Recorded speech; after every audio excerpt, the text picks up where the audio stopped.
பண்றாங்க அப்படின்னா, இப்ப பொதுவா என்ன சொல்றோம், ஒரு அரசியல் நம்ம அரசியல் பத்தி பேசுறோம் அப்படின்னா, அரசியல் பத்தி உனக்கு ஏதோ ஒரு விஷயம் கொஞ்சம் தெரிஞ்சிருக்கு அப்படின்ற பட்சத்துல மற்றவங்களுக்கு அது உண்மையாகவே தெரிஞ்சிருக்கிறதுக்கு வாய்ப்பு இல்லை.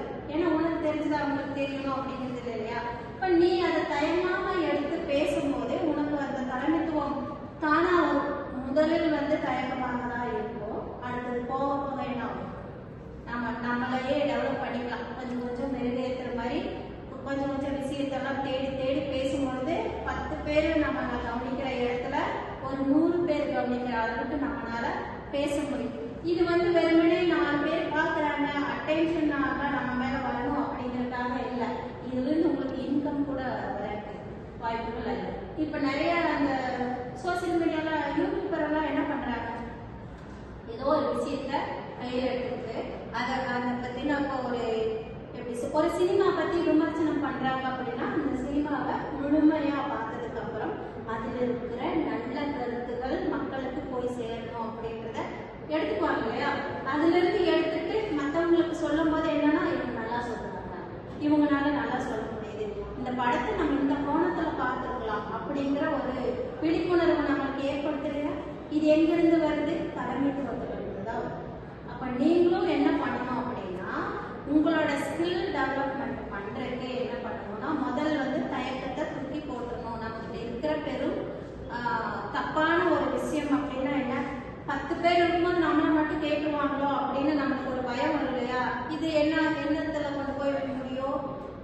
கடைசி வரைக்கும் நம்ம தயக்கத்திலேயே இருக்கிற மாதிரி இருக்கும். அப்போ ஒழுங்கா நம்மளால வேலை செய்ய முடியாது. 10 பேர் இருக்கிற இடத்துல நம்ம எப்பொழுதுமே ஒதுங்கியே இருக்கும், தயங்கியே எல்லாம் இருக்கும், மிங்கிளாகும் இல்லையா?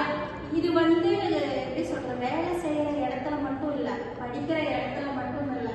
நாளைக்கு உங்க ஃபியூச்சர்ல நீங்க ஏதாவது ஒரு திருமணம் பண்ணி போனதுக்கு அப்புறம் அந்த வீட்டுல இருக்கிற எல்லாருக்குமே நீங்க தயங்கி பேசுறதுனால என்னாகும், டாமினேஷன் அதிகமாகும். அது பொண்ணா இருந்தாலும் சரி, ஆணா இருந்தாலும் சரி. அப்போ நம்ம கிட்ட இருக்கிறது என்னன்னா தயக்கம். இந்த தயக்கத்தை நம்ம தூக்கி போட்டோம்னாவே என்ன ஆகும், தலைமைத்துவம் தானா வரும். சரியா? சரி, இந்த தலைமைத்துவத்தை பத்தி நான் சொல்றேன் இல்லையா? ஓகே, உங்ககிட்ட இருந்து ஏதாவது புரிதல் இருக்கா? ஏதாவது ஒரு தலைவர்களை பத்தி சொன்னீங்கன்னா நல்லா. முதல்ல கேர்ள்ஸ்ல யாராவது சொன்னீங்கன்னா நீங்க சொல்லுங்க.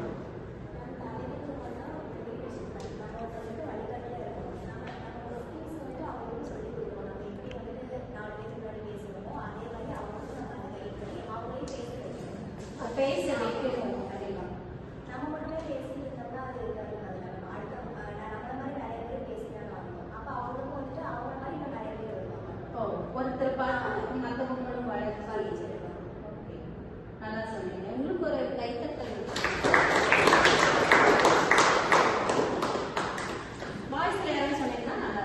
தலைமைத்துவம் தயக்கத்தை எடுத்து போடுறதுக்கு ஒரு மிக சிறந்த உதாரணம் ஒரு தலைவர் இருந்தாங்க. ரஷ்யா பிரசிடென்ட் அவர் நாட்டு மக்களுக்காக நிறைய நல்லது பண்ணிருக்காரு. அவர் நாட்டு மக்களுக்காக மற்ற நாட்டு நன்மையை எதிர்த்து போர் நடத்திருக்காரு. நம்மளுக்கு நட்பு நாடு போர் அப்படின்றது நல்ல விஷயம் கிடையாது.